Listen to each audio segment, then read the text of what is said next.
Прывітанне ўсім слухачам і гледачам Еўрарадыё. Мы ў жывым эфіры. Сёння госця нашай студыі квір-актывістка Паша Джэжора. Прывітанне, Паша. З Беларусі пра трансперсон, пра квір-актывістаў, пра ЛГБТ рух прыходзяць вельмі трывожныя навіны. Такое адчуванне, што ўлады знайшлі сабе ворага і пачалі сістэмную працу па рэпрэсіях, па выкарэненні. Што адбываецца? Ці можаш... Давай пачнем з гэтага, бо мне здаецца, што гэта вельмі важна, да? Як? Вось якая дынаміка, якая сітуацыя цяпер у Беларусі? Зараз сітуацыя страшная, таму што са жніўня па кастрычнік было затрымана больш за 30 чалавек. Прычым вельмі шмат з них гэта не актывісты, гэта проста трансперсоны, гэта проста квір-персоны, якія проста наведвалі квір-івенты або стаялі ў лакальных квір-чатах, якія не малі па сабой актывісцкага падтэкста. І зараз, на жаль, затрыманняў і іншых рэпрэсій становіцца больш, таму што блізяцца выбары і вельмі шмат людзей трапляюць пад увесь гэты жах. Калі ж казаць пра дынаміку, то ўсё пачалося дзесьці 1,5-2 гады таму, калі з'явіліся першыя навіны пра праект пра забарону ЛГБТ-прапаганды, так званай. Я была чалавекам, які каментаваў яго ў правым эфіры Белсата ў 8 ранку. І яшчэ тады мы разумелі, што сітуацыя будзе пагаршацца. І з моманту, калі пра гэта ўсё ўпершыню сказалі, да моманту, калі пачалі сур'ёзныя рэпрэсіі, прайшлі дзесьці паўгады-год. І калі яны пачаліся ўжо ў вельмі актыўным фармаце, яны пачалі нарастаць жудаснай сілай. І праблема ў тым, што далёка не ўсе кейсы магчыма адсачыць, бо ўсё ж такі ёсць вельмі шмат людзей, нават большасць людзей па-за кам'юніці, якія не звяртаюцца за дапамогай у рознай арганізацыі і якія намагаюцца гэта ўсё вырашыць неяк самастойна. Але сітуацыя пагаршаецца і пагаршаецца вельмі сур'ёзна. Я так разумею, што для ўладаў любы чалавек, які належыць да ЛГБТК+, гэта актывіст. То бок, само вот гэта словазлучэнне, да, ЛГБТ-прапаганда, яно падразумевае, што калі ты неяк адрозніваешся, калі па табе неяк можна сказаць, што ты належыш да вось гэтых людзей, да гэтага руху, хаця ты і не рух ніякі, то ты вось частка нечага варожага для іх. Так? Так. Канешне ж, гэта ўсё калька з расійскага законапраекта, і сам Лукашенко да гэтага не дайшоў, але яны вось рэальна думаюць, што ЛГБТ гэта нейкі рух, што ёсць вось nejakая падпольная сетка геяў, якую яны недавно намагаліся раскрыць і не знайшлі, таму што яе проста не існуе. І нават калі казаць пра забарону ЛГБТ-прапаганды, то гэта ж усё адбылося вельмі цікава. Нас проста падпісалі пад парнаграфію. То бок фактычна зараз проста фотаздымак трансперсоны ў адзенні гэта парнаграфічная выява, нават калі там не адбываецца нічога эратычнага. І да, фактычна яны зараз распазнаюць усіх ЛГБТК+ персон як нейкую пагрозу, як нейкіх актывістаў, як некага, хто несе нейкія варожыя каштоўнасці. І нават калісьці ён казаў, што жанчынам лесбійства ён прашчае, зараз ён нічога нікому не выбачае. Слухай, я нават сябе зараз злавіў на тым, што я сам сказаў гэтае слова рух, да, хаця ніякага руху рэальна не існуе. І гэта, мне здаецца, што ў маёй галаве таксама ёсць вось нешта такое, нейкі стэрэатып, што ёсць нейкае аб'яднанне. І вас аб'ядноўваюць у гэтую абрэвіатуру ЛГБТК, што таксама дае нейкія вось падставы, можа нават не сэнсава, а падсвядома думаць, што вы все разам, да, што ёсць, значыцца, нейкая тусоўка, да, і, можа быць, вы за нешта змагаецеся. Але гаворка, напраўду, пра проста людзей, проста субкультуру. Возьмем, я не ведаю, там металісты. Гэта нават не субкультура. Гэта людзі, якія аб'яднаныя па прызнаку, які ў нас ёсць нараджэння. І нават калі казаць вось пра нейкія розныя дэфініцыі ЛГБТК+ кам'юніці, то варта разумець, што не ўсе ЛГБТК+ персоны ўходзяць у кам'юніці. То бок, да, ёсць людзі, якія наведваюць івенты, цікавяцца навінамі, але больш частка людзей знаходзіцца па-за ім. І нават калі казаць пра мяне, нягледзячы на тое, што я актывістка, я не магу сказаць, што я належу да беларускага квір-кам'юніці. У мяне дастаткова мала беларускіх квір-сяброў, квір-сябровак. І насамрэч гэта такое вельмі дзіўнае увогуле паняцце таго, што вось нібыта існуе нейкае кам'юніці, усе людзі знаходзяцца ў ім. Я магу сказаць, што нават зараз нават гэтае кам'юніці яно вельмі разрозненае. Існуюць розныя арганізацыі, існуюць розныя групы людзей, якія камунікуюць паміж сабой па розным прызнакам, і існуе вось гэтая большасць, якая ўвогуле ў гэта ўсё не ўключаная. І думаць, што існуе вось нейкі рух ЛГБТК+ людзей или вось некае такое цэнтралізаванае кам'юніці, асабліва ва ўмовах сучаснай міграцыі, гэта вельмі дзіўна і проста не адпавядае рэчаіснасці. Чаму ўлады вось гэта ўспрынялі менавіта так?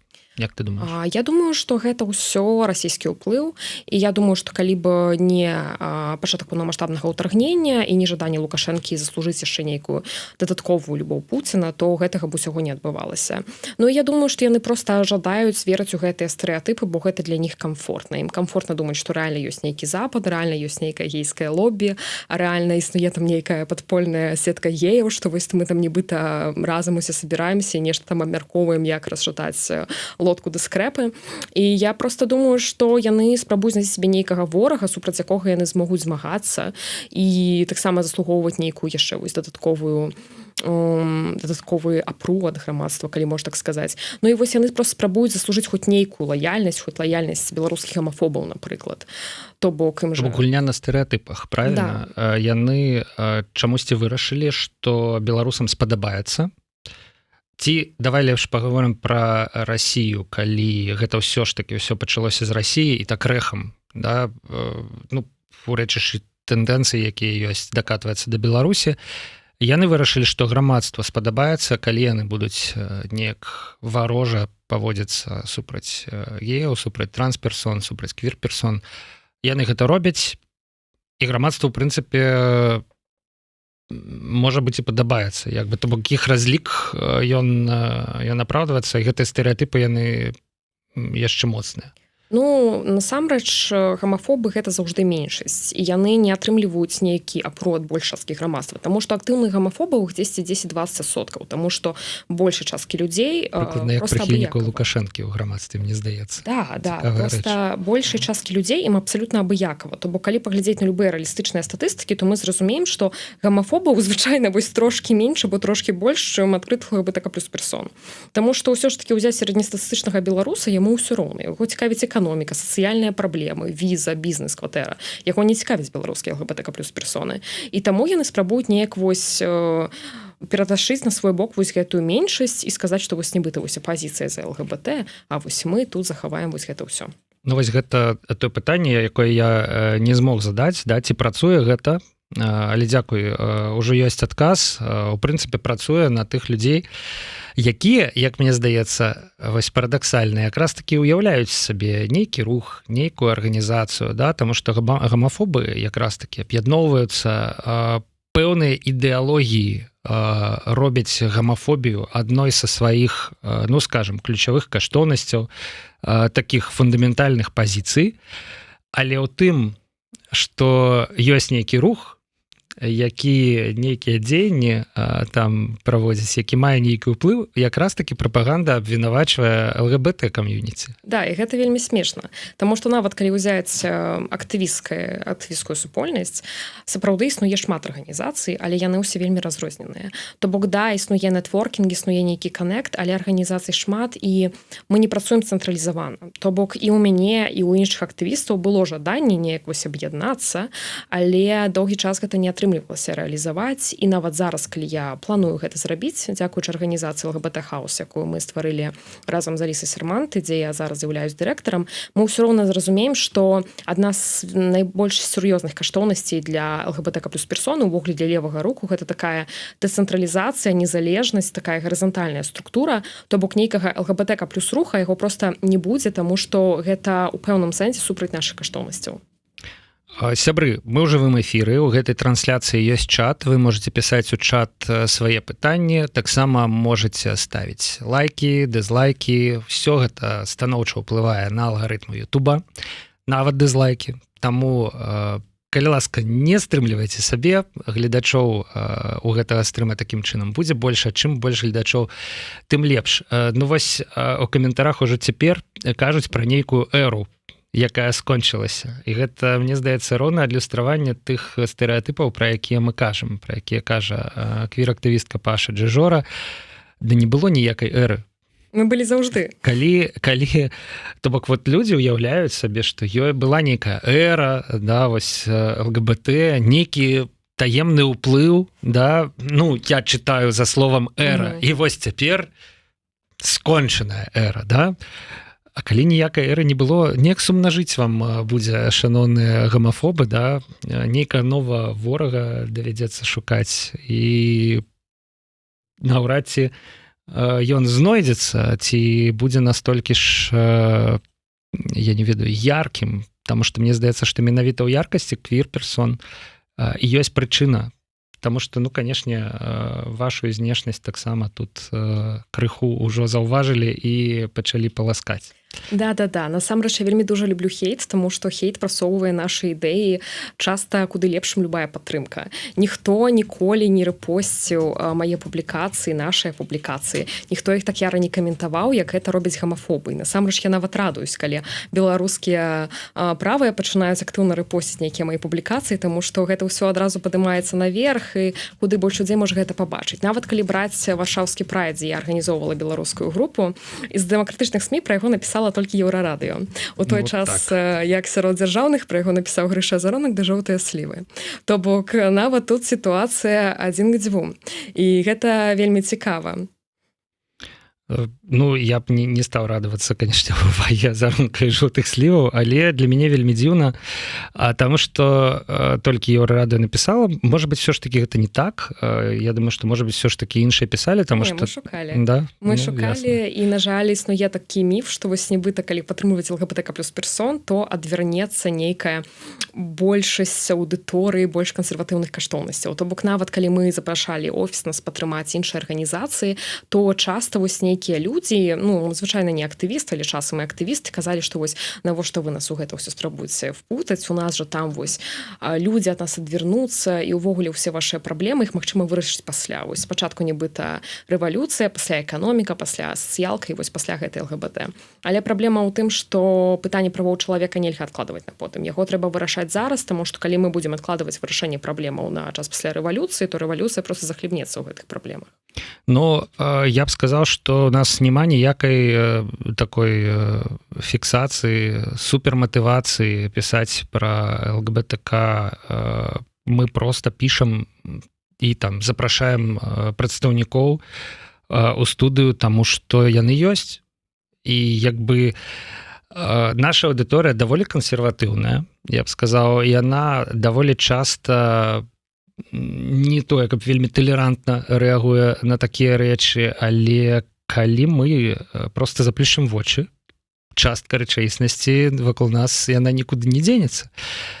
Таму як бы навучыцца жыць побач з іншымі людзьмі, з усімі іншымі людзьмі. Гэта, мне здаецца, адна з задач, якую чалавек вырашае цягам свайго жыцця.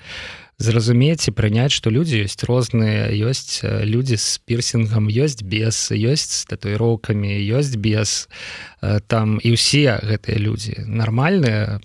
Ну, гэта проста нейкія пропісы, але, на жаль, атрымліваецца, што гэта складана. Ну, талерантнасць – гэта не якасць чалавека, гэта навык, які магчыма развіваць. І пытанне развіцця талерантнасці – гэта таксама пытанне развіцця свайго ўзроўня жыцця. Бо калі ты выходзіш на вуліцу і цябе раздражняюць людзі, якія выглядаюць інакш, гэта пагаршае твой узровень жыцця, не ўзровень жыцця гэтых людзей. І увогуле я лічу, што кожнаму гомафобу, кожнаму квірфобу і трансфобу трэба задумацца, а што ж такое мы ў ім трыгерым, што ён пачынае нас ненавідзець, якую такую адказнасць за праблему ў сваім жыцці ён на нас перакладае. Магчыма, вось яны думаюць, што мы не даем ім будаваць сем'і, нараджаць дзяцей, але ж мы фактычна гэтага не робім. То бок мне здаецца, што калі ўвогуле ў чалавека ўзнікае нейкая ненавісць да нейкай сацыяльнай групы, то, па-першае, яму проста трэба задаць себе пытанне, а чаму я іх ненавіджу, дзеля чаго, што мне гэта прыносіць?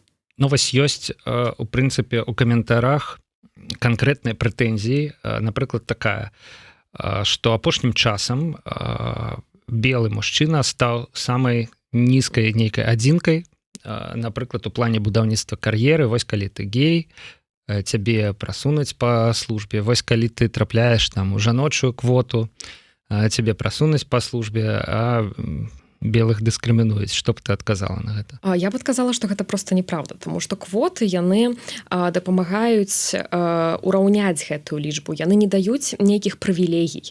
Яны проста ураўніваюць сябе з людзьмі, у якіх гэтыя прывілегіі ўжо ёсць. Таму што можна колькі заўгодна гутарыць там пра некалькі фірм, у якіх ёсць квоты, але ў большасці фірм квот няма.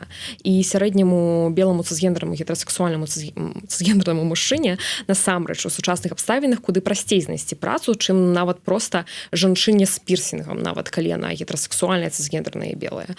Таму што на кучы прац, незалежна ад наяўнасці квот, незалежна ад наяўнасці ўсяго, усё роўна ёсць HR, якія адбіраюць людзей па сваім асабістым прэферэнцыям, якія там вераць у тое, што ўсе ЛГБТК+ персоны гэта нейкія істэрычныя, нестабільныя, незразумела хто.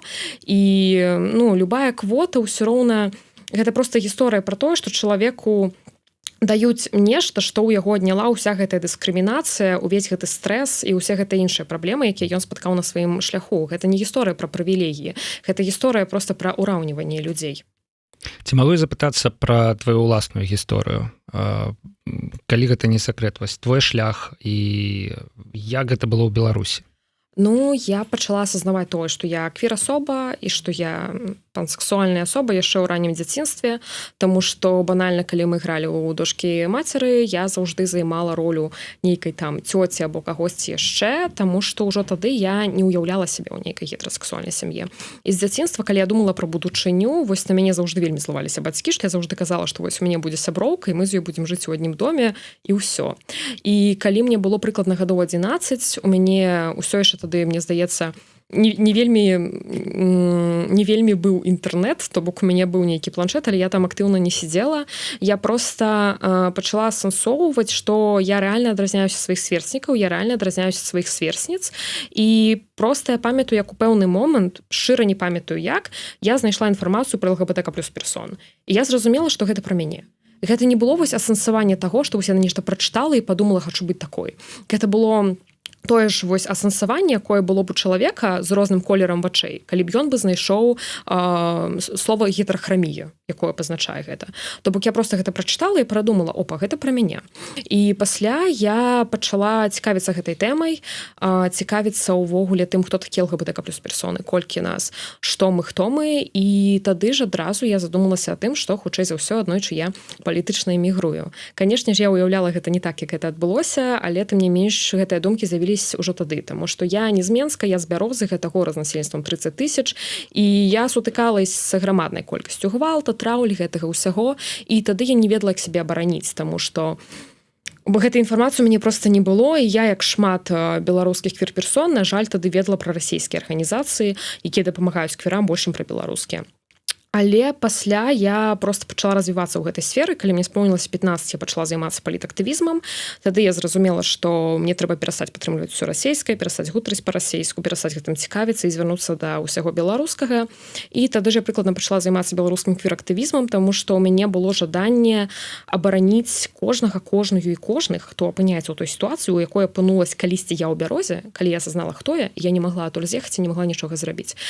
Я была незалежнай квір-актывісткай апошнія 5 гадоў, таму што я не змагла знайсці арганізацыю, каб адпавядала маім каштоўнасцям, таму што мне важна, каб арганізацыя не супрацавала з Расіяй, а ніяк, каб арганізацыя мела сярод сваіх каштоўнасцей беларусізацыю, квір-супольнасці, каб там быў чоткі доўгатэрміновы план, таму што я разумею, што беларускі актывізм гэта пра вельмі вялікія срокі, гэта пра дзясяткі гадоў.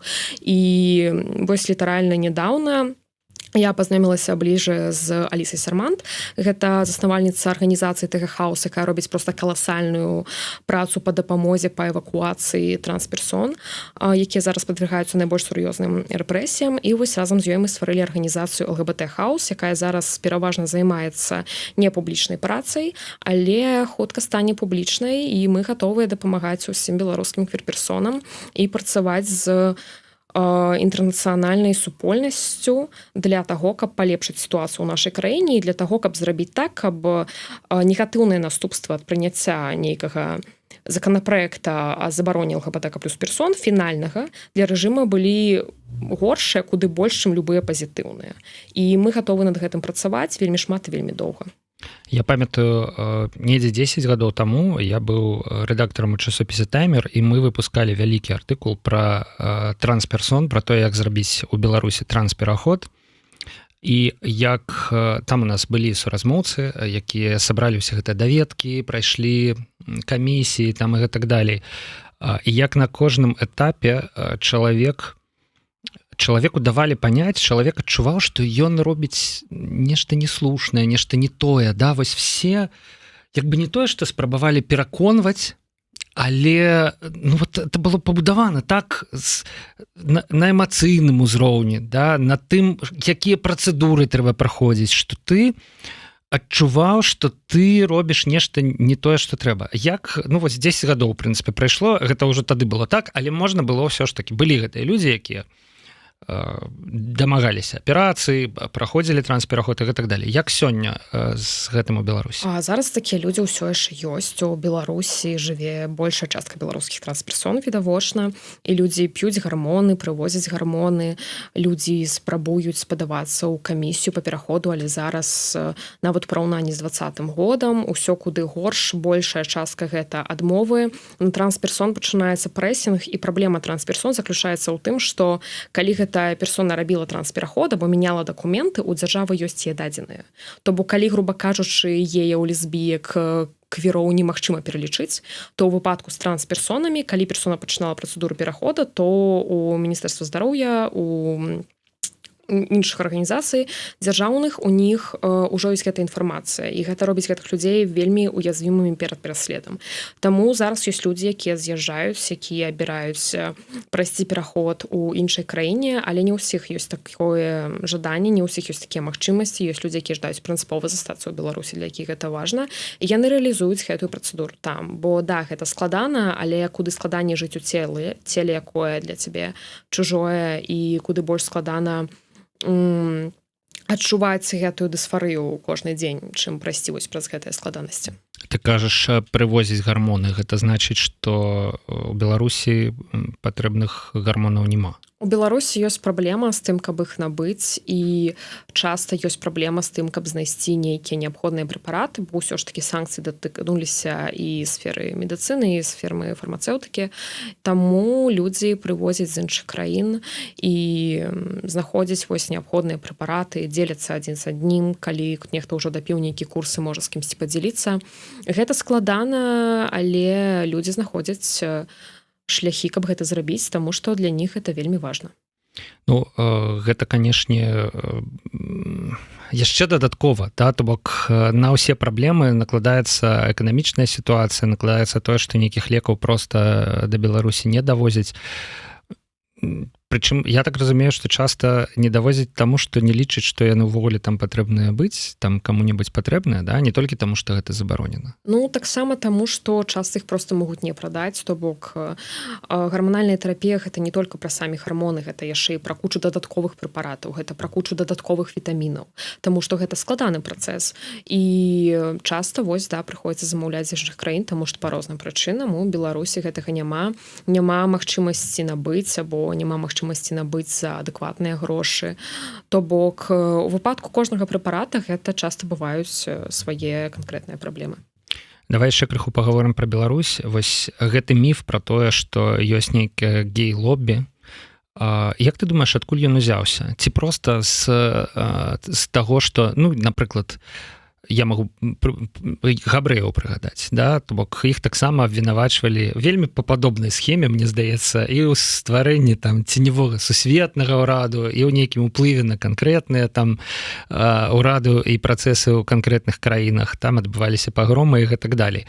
Да? Але вось адкуль узяўся гэты міф, і можа быць, сапраўды там, дзе прымаюцца рашэнні ў міністэрствах, у кабінетах сярод людзей з пінжакамі, ёсць нейкая колькасць ЛГБТК персон, якія сапраўды маюць нейкі ўплыў?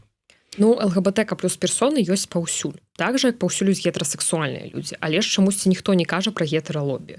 Любы чалавек, займаючы... Таму што яно ёсць, мне здаецца. Да, тыпу, відавочна, што паўсюль ёсць і трансперсоны, і лесбійкі, і квір-персоны, і небінарныя персоны. Я думаю, што у сучасным беларускім кіраўніцтве таксама такія людзі ёсць, і я думаю, што іх там немало.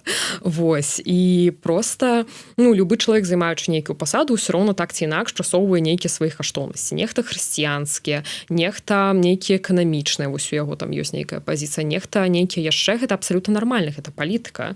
Розныя палітыкі маюць розныя пазіцыі і па-рознаму іх прасоўваюць, адабражаюць розныя групы людзей, гэта проста нармальны працэс. То бок казаць пра тое, што ёсць нейкае гей-лобі проста таму, што там ёсць квір-персоны, гэта тое ж самае казаць, што ёсць гетэралобі, таму што дзесьці ёсць гетэралюдзі, або што ёсць блакітна-вокае лобі, таму што ёсць людзі з блакітнымі вачыма. Гэта проста глупства. Там, умоўна, людзі ўмеюць гуляць у шахматы і любяць, да? І там шмат... Пратвараюць свет у шахматную доску. Ну і ўвогуле, я думаю, што проста... Тут таксама грае ролю тое, што ЛГБТК плюс персонам прыходзілася сябе абараняць. То бок, да, ЛГБТК плюс персоны таксама былі ў канцлагерах, як габрэі калісьці.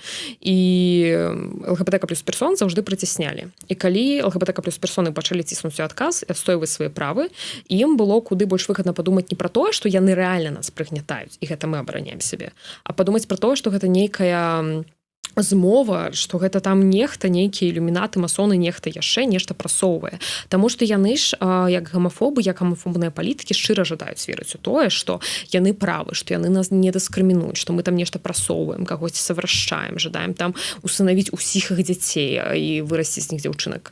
То бок, ім камфортна ў гэта верыць. І таму, калі яны бачаць, што квір-персоны адстойваюць свае правы, яны не хацяць усведаміць тое, што мы іх адстойваем, таму што яны нас прыцісняюць, а не таму, што мы там жадаем нешта захапіць. То бок ім проста камфортна так думаць, таму што нават у выпадку з нянавісцю людзі ненавідзяць кагосьці часцей за ўсё, потому што ім камфортна ненавідзець гэтага чалавека, таму што гэта падтрымлівае іх уяўленне света, таму што гэта падтрымлівае іх уяўленне таму, чаму яны дрэнна жывуць і так далей. Як ты думаеш, што гэтыя людзі з ЛГБТК плюс арыентацыі, да, што яны думаюць, калі вымушаныя быць удзельнікамі рэпрэсій, я маю на ўвазе іх прадстаўнікоў ва ўладзе, да? Ну, то бок,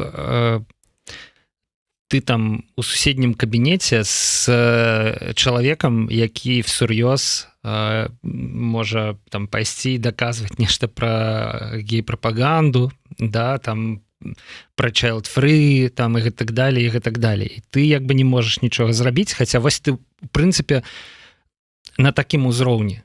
Я думаю, што яны абстрагіруюцца. Я думаю, што яны вельмі сур'ёзна абстрагіруюцца і што яны, магчыма, ставяць сваё нейкае маленькае шчасце, сваю нейкую бяспеку вышэй гэтага ўсяго. І што, магчыма, яны, як і шмат беларусаў, думаюць, што вось ёсць я, моя сям'я, а на ўсё астальное абсалютна пофіг.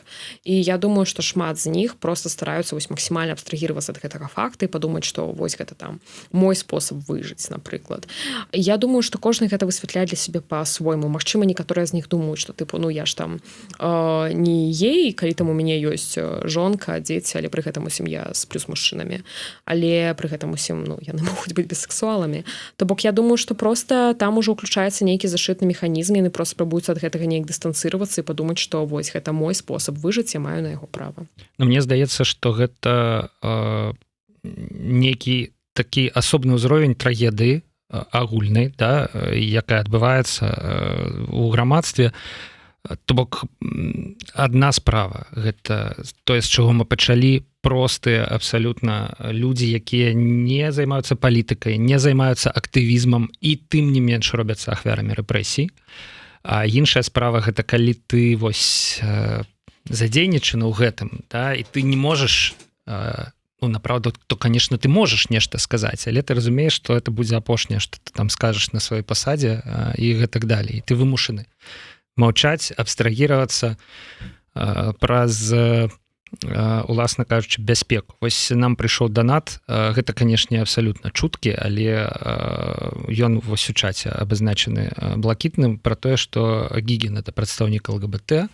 Ну, так можна, ведаеце, казаць пра кожнага і кожную, пакуль чалавек сам не абвесціць пра тое, што ён так сябе ацэньвае, што ён жыве менавіта такое жыццё, як бы няма прычын як бы спекуляваць гэтым. Ну але просто вось нават калі пачынаеш загаворваць пра гэта, ёсць адразу канкрэтныя прыклады, якія прыходзяць людзям у галаву. Так, я ўвогуле думаю, што сярод актыўных гамафобаў вельмі мала людзей, якія не з'яўляюцца латэнтнымі ЛГБТК+ персонамі, таму што ну звычайна калі чалавек просто гетерасексуальны, гэта ўсё не выклікае ў яго такой бурнай рэакцыі. А калі чалавек вымушаны ў сябе нешта глушыць, нешта хаваць, ён бачыць людзей, якія гэтага не робяць. Канешне ж, ён адчувае нейкую несправядлівасць, вось яму там хочацца ўсё абараніць, усё такое.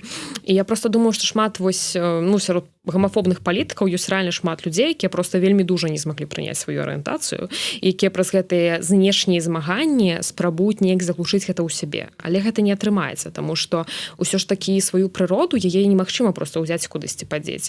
Яна заўжды будзе ў чалавека. І ну, спадзяюся, што ўсе аднойчы прымуць сябе і перастануць займацца такім глупствам. Як ты думаеш, у які бок сітуацыя будзе развівацца далей? Ну, складана, канешне, рабіць нейкія прагнозы, але горш ці лепш пакінуць у спакоі? Што сітуацыя будзе пагаршацца. Канешне, падчас выбараў будзе пагаршацца ўсё. Бо да выбараў яшчэ трэба быць нашмат больш асцярожнымі, таму што... Я думаю, што сітуацыя яна ўжо пагаршаецца, і думаю, што і падчас выбараў яна стане яшчэ горш, і пасля выбараў яна працягне пагаршацца, таму што рэжыму камфортна прыгнатаць ЛГБТК+ персон, таму што апазіцыя часта іх баяцца абараняць. Апазіцыя часта думае, што вось мы там страцім нейкі электарат з гамафобаў, хаця зноў жа гамафобы гэта меншасць. І рэжым рэальна вось не бачыць у нас пакуль што пагрозы. Але я магу сказаць, што, напрыклад, мы ад ЛГБТ-хауса зараз праводзім проста грамадную працу па ўстанаўленню такіх сувязях з нашымі партнерамі з Еўразвяза і США, каб на любое пагаршэнне мы маглі пагоршыць сітуацыю ў рэжыма ў некалькі разоў. І да, сітуацыя будзе пагаршацца, але мы гатовыя працаваць, мы гатовыя доўга працаваць, каб пагоршыць сітуацыю тых, хто яе пагаршае, значна больш. Мы гатовыя дапамагаць людзям, мы гатовыя дапамагаць у плане псіхалагічнай дапамогі, у плане фінансавай дапамогі, у плане дапамогі з гармонамі, з прадуктамі, з чым заўгодна, людзям, якія знаходзяцца ўнутры. Мы гатовыя дапамагаць з эміграцыяй, з эвакуацыяй людзям, якія жадаюць з'ехаць.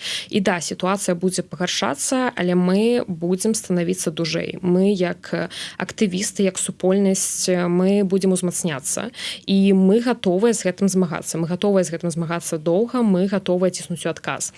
Таму што, на жаль, у беларускім выпадку мы не можам чакаць умора пагоды.